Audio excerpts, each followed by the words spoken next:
I'm waving through a window that I've seen 10 times before. Where's the show that offers more? 2, 3, 4. Give me a little new music. How about a little new music? Too much time with the news has got me feeling news sick. Let's try a little new music. This is the first time I'm premiering Mansplaining, my song from Glass Ceilings. A Little New Music is such a wonderful place to premiere a new musical theater. I think it's great to introduce, my stuff to a new audience and also be part of a community that both values new musical theater and also supports it. I had a song and a concert, and it felt like a really safe audience that really was in tune with what I was trying to say. I came from the Bronx to come sing here. I'm singing Dance Floor. It's a new song from the Broadway show Talk to Me. The song I get to perform tonight is called The Only Straight Boy in the Room, which really spoke to me. I am singing a new song, Karner and Gregor's song called Fractured Fairy Tale. It's really exciting because we get to put our spin on it, and you're really a part of that process too, of bringing a show to reality.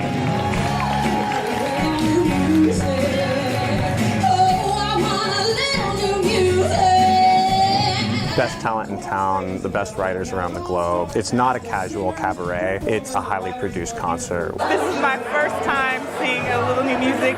It gives you a little taste of what's new and what's to come, and it just makes me excited because I want to see every single show now. I really think people need to come and experience hearing songs that have not been performed before. There's something incredible about hearing it for the first time. Ballads, up-tempos, jazzy tunes, old school Broadway type of songs. Sometimes like the next Sondheim shows up, and you get to be a part of that. Let's try a little new music. Come on, guys. Let's try a little new music. A little new music, that's the name of the show.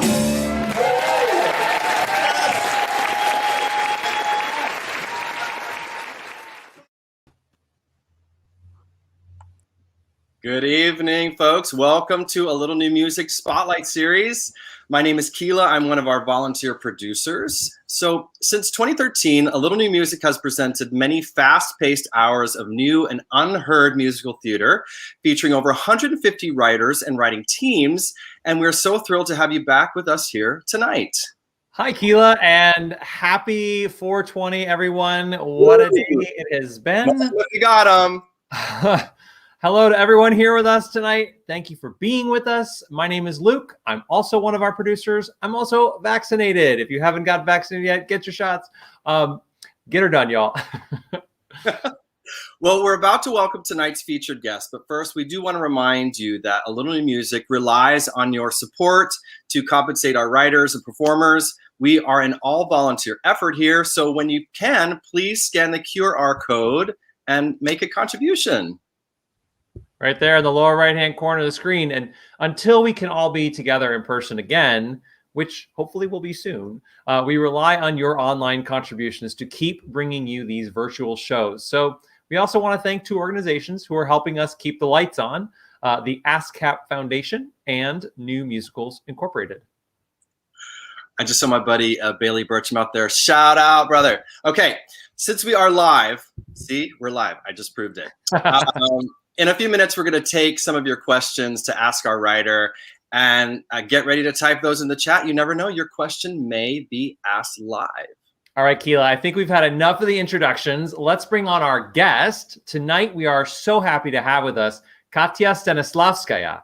Katya's original works include Resident Alien, Women on Love, and Going South. Amazing.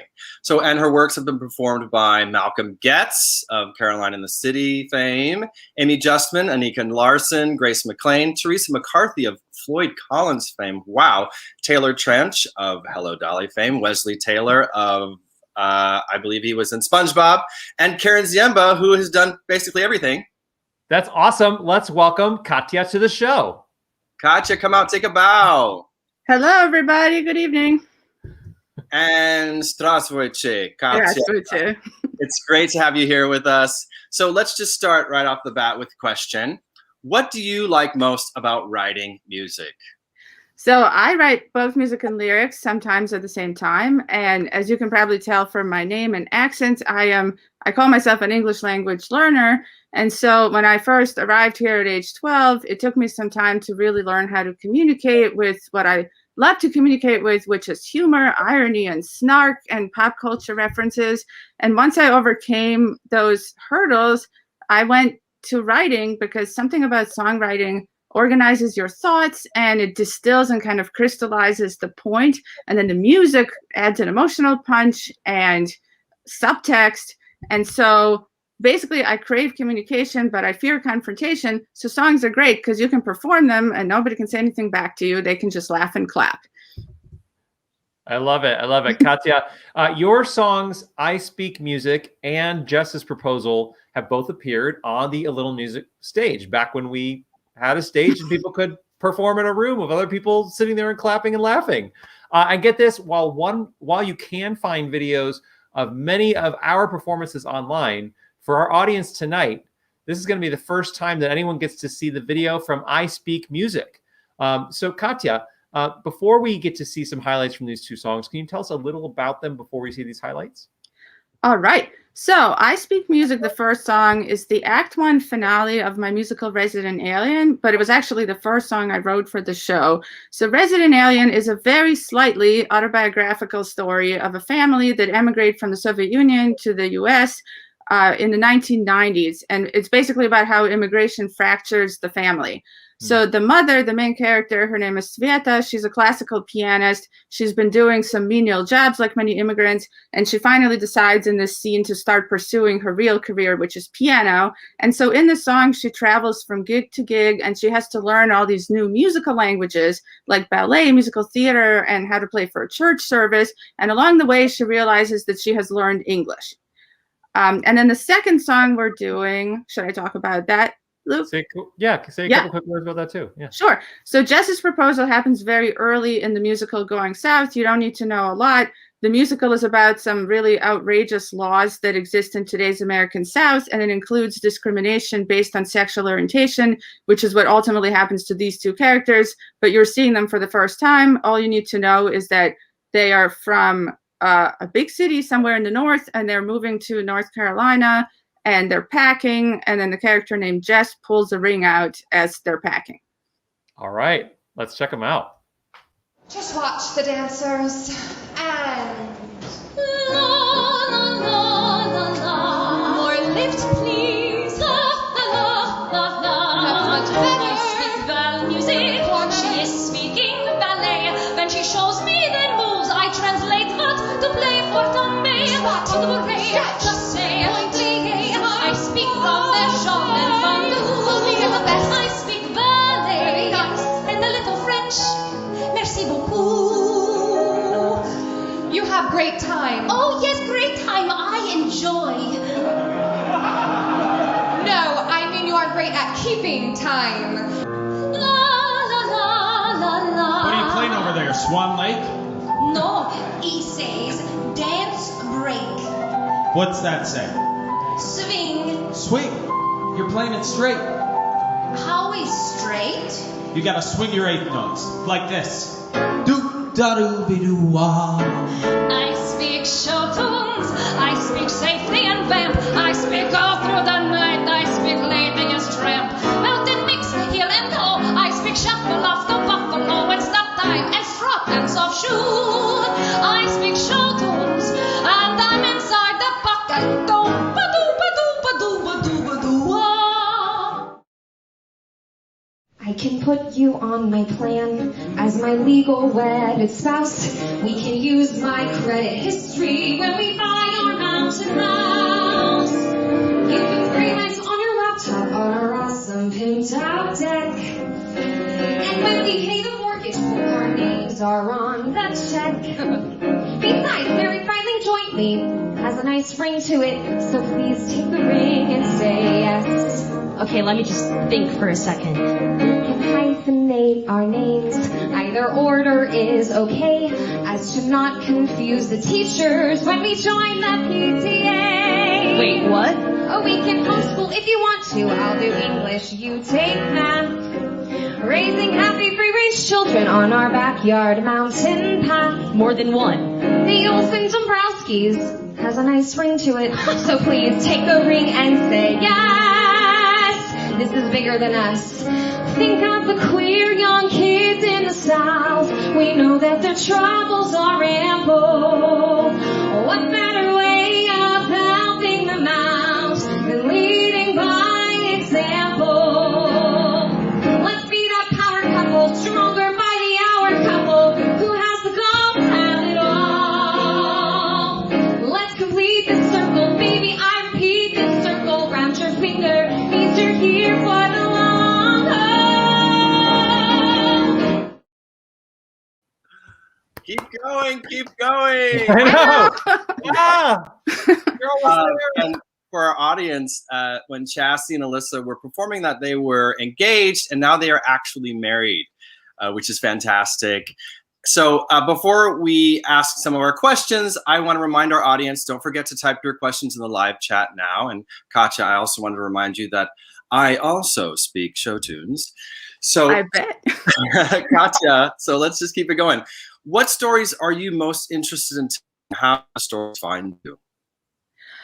So, well, as you can probably tell, in terms of characters, I'm very interested in strong, complex, controversial, and sometimes uncomfortable female protagonists. And I've been fighting with a lot of my colleagues for years about the term unlikable characters, especially in relation to female ones. And I plan to continue the good fight. I'm not interested in perfect characters because there are no perfect people.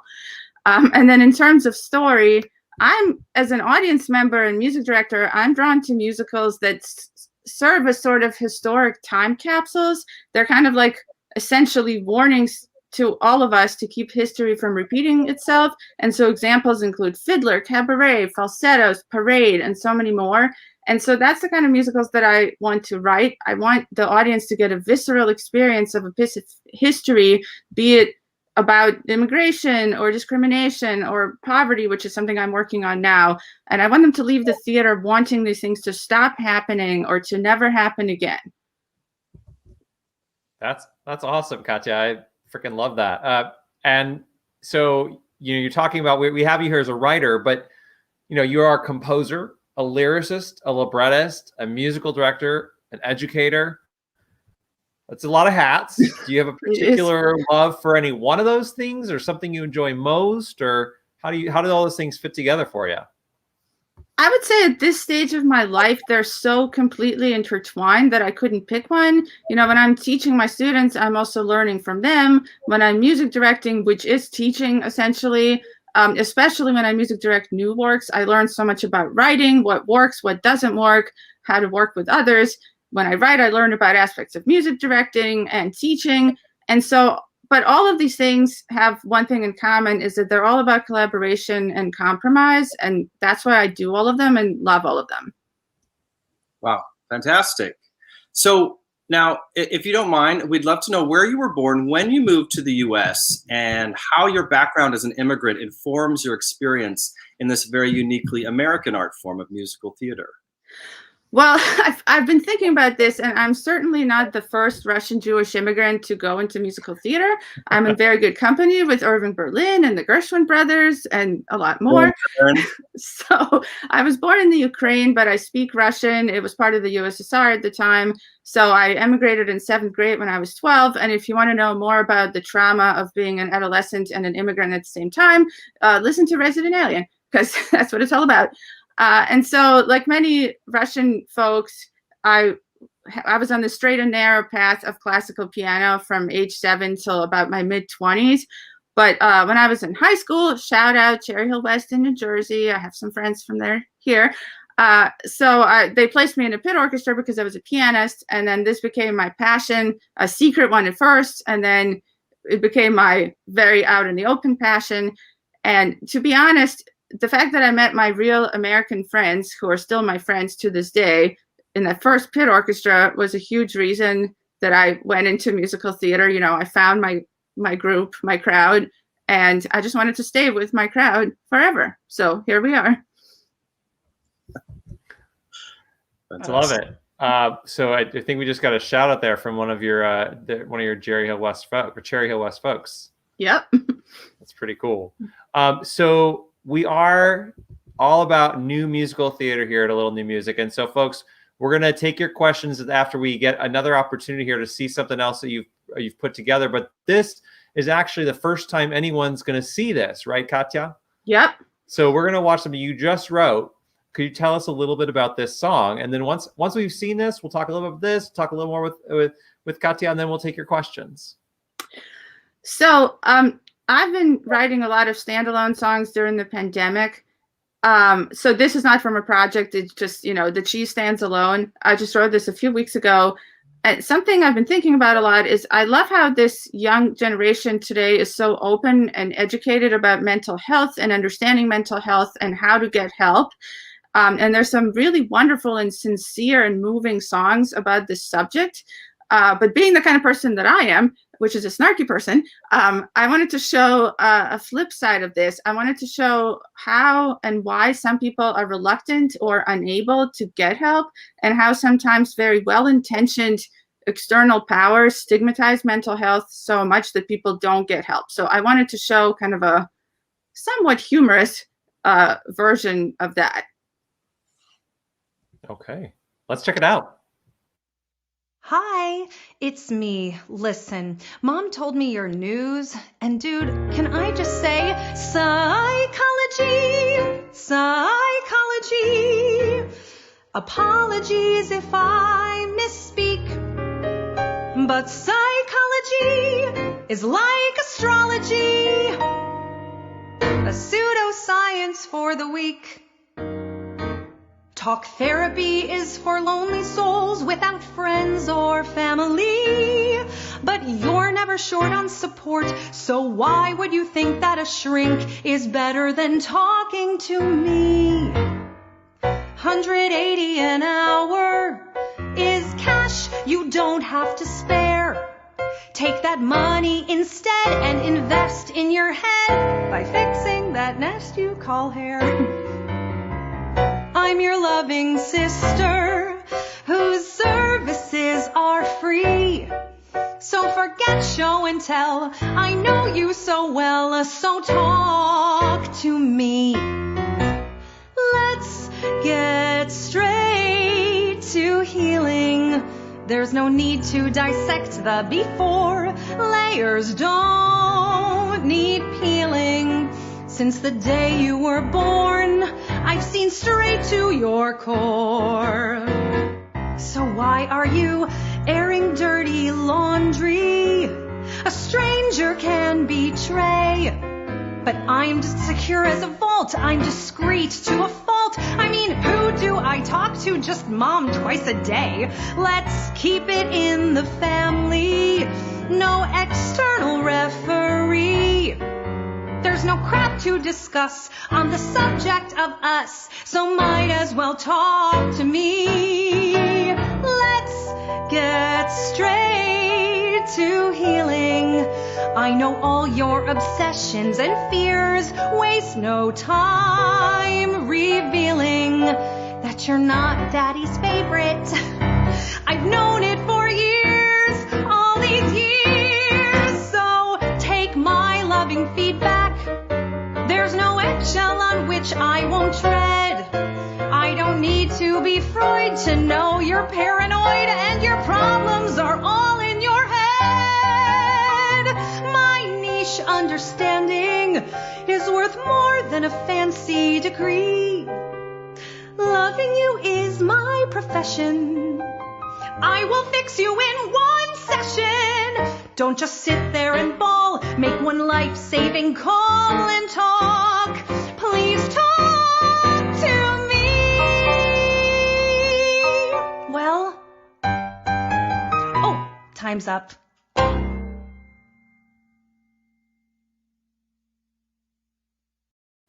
Amazing, amazing. Wow, you heard it right here, folks. We like to keep on brand, so that was a little new music just for you. And I think, if I'm not mistaken, I think I saw Amy Linden in the tour of Bridges of Madison County. I think that sounds right. Thank you, Amy. You're amazing. That's very relatable for those of us who've been cooped up in our homes for the last however long it's even been at this point. And it's like, you know, we have our pod of people to talk to. Very, very relatable. We're gonna get to the audience questions in a moment. I have to say I'm just a tad bit disappointed in our audience who are here tonight from Cherry Hill West that none of you have had any questions to put Katya on the spot about anything that you had that you could like give us a little insider experience or understanding of your former classmate. That's a little hint for you to offer some stuff up in the live chat. But yes, before we get to our audience question, Katya, how would you say your classical training has informed your approach to musical theater? So I have to say, I'm grateful every day for my classical training. I use it every day in working with singers and playing piano, working with the pit orchestra musicians and teaching music theory. I mean, it's been incredibly helpful. I couldn't live without it. But at the same time, I'm equally grateful that I don't spend all my time sitting in a little practice room, you know, practicing Rachmaninoff and only seeing people from a distance in the audience. Because as I mentioned before, what I really love is other people, even though they drive me crazy sometimes. But I'm a social person. I love collaborating. And I love being the support system and kind of, you know, wearing black, sitting in a pit, not wearing makeup and supporting everybody. I don't want to be in the spotlight except at ALittleNewMusic. That's my only exception. Well, we are grateful that you're willing to be in the spotlight with us tonight on our spotlight. It's my pleasure.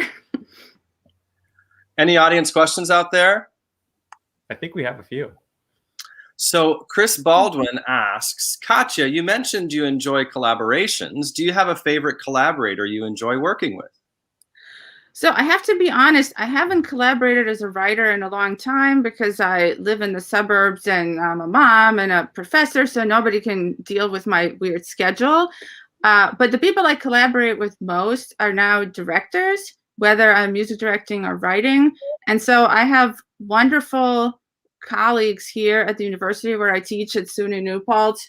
And they are my favorite collaborators because I just keep working with them over and over and over again. And we know each other so well and we challenge each other. So that's been a real pleasure and something that as a freelancer, I never got to do. And now I get to do it consistently. And I love it. I love commitment. So I love committing to the same people. For sure. I think we have a mutual collaborator in common, Tony Speciali, who is in the directing program there at New Paltz. That's right. Yeah.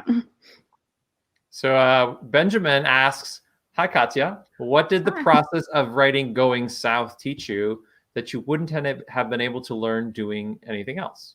So I have to reveal Ben is my former student from Western Carolina University and also a former cast member of Going South in several iterations. So great question. Thanks, Ben. So Going South is a musical in which I learned that if you're writing about your own personal trauma, you have to wait at least 5 years.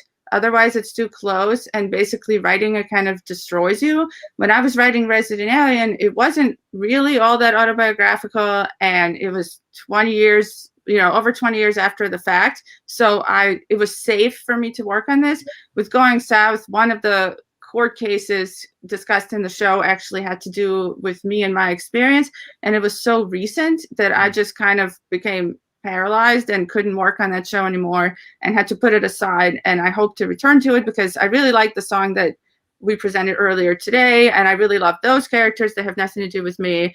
That other part will either have to disappear, or I'll just have to rethink the structure of the show, or I'll just have to wait. So that's what I think I learned. Amazing. Bryant Edwards, who is a family friend here at A Little New Music Spotlight Series. Bryant asks, from moving to the US to finding your group and navigating the musical theater world, what's the most meaningful insight you've developed or learned? This is probably common knowledge and a cliche, but it is a very small world, especially now with all this streaming and internet where you can really collaborate with anyone. People keep coming back into your lives over and over again, 10 years later, 15 years later, and you really can't afford to burn bridges with your community because it will come back to bite you in the toes, as they say. And so try to be a human being toward everyone, even if you don't agree. Just be human and be compassionate and empathetic, because people don't disappear. You know, they will come back. Oh, I love that. So true. So true. Beautiful. Mira Leibovitz asks, who's your favorite friend in your group of friends? Wink. Well, Mira, you are the first person I've seen since becoming vaccinated, so it's you. Amazing. Oh, you win. I think there's a few people who are joining us tonight who are now going to log off. Oh no! I just burned bridges. I didn't follow my what own you said you're not advice. supposed to do, Katya. I know. Daniel Gonko asks, do you have any composers, musical, classical, or other, who you feel have had the biggest influence on your writing style? I have to reveal Daniel Gonko is my husband, who also edited the video with Amy Linden that you just saw. So thanks for asking, love. I love complicated, sophisticated, deep stuff. So you probably won't be surprised to hear this, but I love Stephen Sondheim. I mean, language, music, all of it. I love Adam Guettel. You know, huge. I wish I could write I wish he was a literal influence, but I just love his music. I love William Finn and Michael John Lacusa, who were actually both my teachers at NYU Graduate Musical Theater Writing, and I really admire them both. So that's the kind of stuff I'm drawn to, and I hope I don't imitate it, but I try to imitate it in terms of the level of craft. That's what I'm going for. Rachmaninoff or Tchaikovsky? Who do you prefer? I think now that I have a child, Tchaikovsky, because seeing a child enjoy it is bringing it back for me. Beautiful. Eric Cornwell asks, where do your projects come from? They seem both varied and personal. That's a great question, and it actually very kind of timely for me right now. So my first impulse, and I think it's true for most people, the first impulse is to write about yourself and how you feel about the world, how you see the world. And so people in their 20s write about being in your 20s and being a new New Yorker. And I think everybody goes through that phase. And then I really wanted to write about not myself, but my immigration experience, because I think people just don't get it a lot of times. And I wanted to show certain sides of it. And then after what happened with Going South and it being just too close and too personal, I have basically forbidden myself from writing autobiographically from now on. First of all, I don't know if I have anything else to say about me that the world needs to know. And so my new rule for myself is I'm writing for characters whose skin I can crawl into, but who are not me. And I think that's going to be my rule from now on. And so I'll talk about my next project in a little bit, I think. And so we'll continue with that. I love that idea of crawling into the skin of a character. So Lily is bringing the heat. Yeah. Lily asks, what are your hopes and dreams for our theater community in terms of eradicating white supremacy and the patriarchy? So Lily is a good friend of mine who also was in Going South and a few other projects of mine.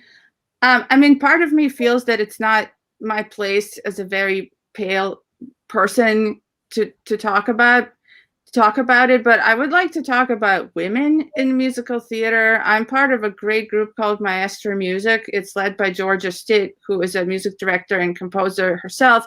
And she started this wonderful organization that brings to light the fact that in a Broadway pit orchestra, there's a very tiny percentage of female musicians and music directors, and in theater as a whole, orchestrators, producers, everyone. And so until we have more women having equity in being hired and these things not being a boys' club, music direction is a boys' club, playing percussion has been a boys' club, being a sound designer is a boys' club. I could go on and on and on. If these clubs become equal and more inclusive, I think that will make a huge difference in how shows are written and which shows make it to Broadway, and not having things, not to be snarky, but a group of men writing Pretty Woman the musical, which I have a lot of questions about the validity of all that. So that's where I'm at. I think we need to create like a podcast with you and other female composers to talk about this. I would love to. That sounds awesome. We just had a question up there, and then there it is. Bryant Edwards asks, are you thinking of creating an assignment for your students so that they submit to A Little New Music? I personally would love that. So I don't often get to actually teach writing. I teach other aspects of musical theater. When I do teach writing, I've been teaching only lyric writing because we don't really have composers within the theater department. But it is my dream to combine that class with another class, maybe from the music school, where they can actually write songs together, because lyrics are only 50% of a song. You know, the music does such a great storytelling job. So in my dreams, yes, I hope to have a class where there are both composers and lyricists. And then if A Little New Music wants to do something with that, by all means. I think Cherry West is back in the room here. Tell us about the birds. Yes. The birds. Yes, about it's a big inside joke. So I never had training really as a composer. So before I felt comfortable writing my own lyrics, I wanted to try my hand at writing music to poetry. And so I found all these poems about birds when I was in high school, and I just started setting them to music randomly. And Mira, who's a great singer, who asked the question, she premiered one of those songs, and I recorded it on a tape recorder, and it exists somewhere. Somebody just texted me that it's like cats. It was nothing like cats. It was birds. It was birds. It's the opposite of cats. I don't know if we have any more audience questions. If we don't, I don't think we do. We'll go ahead to our our spotlight questions. So Katya, we have a couple more questions, if you don't mind. We ask every Spotlight series writer. Are you ready, Katya, for your spotlight? Bring it on. So Katya, what was the very first Broadway musical that you saw? I saw Crazy for You in the mid-90s. Ooh, was that the 92, 93 Broadway with Harry Grainer and Michelle Polk? I think Jodie Benson was in that. I couldn't tell you. My English was limited, but it was around 94 or 95.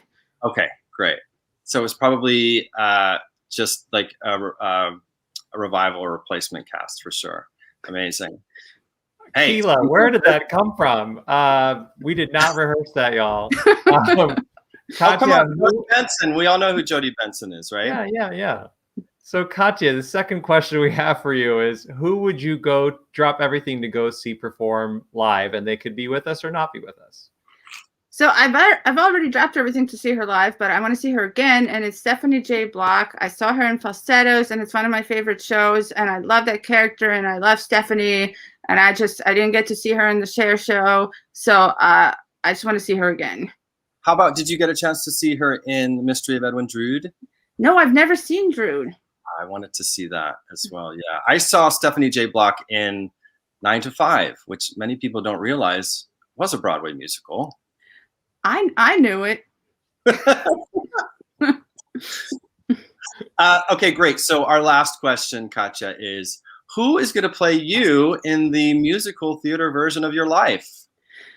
So this is a little presumptuous in terms of physical attractiveness, but my Russian-speaking friends and I have been discussing how Mila Kunis from that 70s show fame, she is a Ukrainian American, and she needs to play a Ukrainian American character finally. So I think it should be me as a young person, and then Helen Mirren, who is of the Russian extraction, can play the me I aspire to be, older me. I would approve of that. Yes. I mean, that's a great through line from Mila. I think so. We'll ask Scott Rudin. Oh, maybe not Scott. We'll ask someone. He stepped back. So Katya, we really appreciate you being with us tonight. Before we go, Can you tell us a little bit about what's next for you? Yes, thank you for asking. So in my quest to not write about myself, I'm writing a musical called The Poorhouse Project, which is about America's relationship with poverty and the poor. And it takes place in the 19th century, actually locally in Ulster County, New York, where I live. And I am going to be developing this show at Gainesville Theater Alliance in Georgia during the 21-22 season. And actually in a few weeks, I'm going to New Hampshire to the McDowell, formerly known as McDowell Colony, but we don't use that anymore. And so I'll be in the cabin in the woods without internet for 2 weeks, working on the show. And then later I'll workshop it with students from Gainesville Theater Alliance. Wow. So you got a lot under your sleeve there. We cannot wait to hear more from you, obviously. And Katya, spasiba. Пожалуйста. So for our audience out there, you can watch Katya's songs and many others that have performed on the A Little New Music stage. Just go to youtube.com/ALittleNewMusic. And if you've not yet had a chance to do so, we have that QR code on the bottom left-hand side of the screen. Please give us something we can then put toward contributing that to our writers, our performers. We compensate everyone who is participating in our Spotlight series, including Katya. Yes. We also want to give a shout out to our team working behind the curtain, as they say in the showbiz, folks, who've helped make tonight possible. Here is our Spotlight series executive producer, Amy Francis Schott. Come on out, Amy. Take a bow. Hi, everybody. I shouldn't be on top. That's better. Thank you so much, Katya, for being part of this. Speaking of Adam Gettle, I remember I met you when you were music directing Myths and Hymns at Prospect Theater in that amazing old church theater building, which was really, really cool. And it was amazing to see one of my favorite albums come to life on stage, which was something I didn't think I'd ever have a chance to do. And I fell in love with I Speak Music, and I've been a fan ever since. I wanted to give my thanks to Ryan Baldwin, who has taught me all the things I know about StreamYard, and Travis Leland, who is one of our co-producers, who's been talking to y'all in the chats all night. So thank you guys so much for that. And stay tuned. In 2 weeks, May the 4th be with you. We will have Amy Engelhardt, who has been on our stage several times, and we will have her right here on our screen. So that will be a lot of fun. That's awesome. Can't wait to see everyone again in a couple of weeks. Before we go, just want to give a shout out and thank Peter Welkin and Chris Makish for their continued support of our work. We also want to again acknowledge the ASCAP Foundation. If you don't know what ASCAP means, Google it. And the New Musicals Incorporated for their support of our work. Katya, thank you again for joining us tonight. Thank you all. Please subscribe to our YouTube channel, follow us on Facebook, and have a good night, everybody. Have a good night.